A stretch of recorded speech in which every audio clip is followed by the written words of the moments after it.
Kuna meil on käimas ilusad jalgade kuuspartas, siis ma jagaksin paar soovitust, kuidas saada endale ilusad jalad. Ilma, et sa peaksid otseselt minema jõusaali või spordiklubisse, kui see oleks võimalust teha.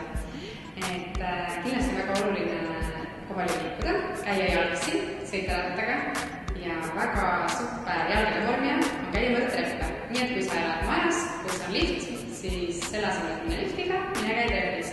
Ja mine külla sõbrannale, kes elab näiteks kuskil 5. korrusel. Aga ma näitan sulle ka mõned harjutused, kuidas vormida oma puharat ja jalalihasid. Jalalihasid. Nii, esimene harjutus, jõukükk. Ja võta, või siis taimekükk, kes kuidas nimetab. Võta selline mõnus taimel. Varvad, põlved vaatavad välja poole, selg sirge, alla. Ja tuled üles, algasemast. Tüdrukud võivad jätkata harjutust. Ja harjutus mõjutab siis otseselt reie eesmisi, reie tagumisi, tuhalihased ja sisemisi lihased. Järgmine harjutus on väljast ette ja väljast taha. Võta õlgade läbimeheks seis.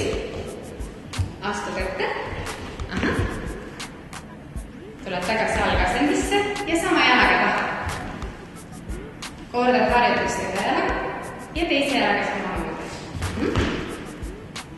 Harjutus samamoodi mõjutab reie esimesi, tagumisi ja tuhalihast. Järgmine harjutus, kui sul on kummilint. Sa võid seda teha ka ilma kummilintita, aga kummilint annab mõnusat lisakoormust. Nii. Astud sinna kummilintini ära. Võta selle mõnusat pingesse ja jala eemaldamine. Ja tood tagasi. Samamoodi põhiline mõju tuhale lihasele. Järgmine harjutus, paneme kummilinti risti. Kallutad natuke ette. Põlved on kõverdatud, jalgad hästi ja hakkad kõndima ühest otsast teise.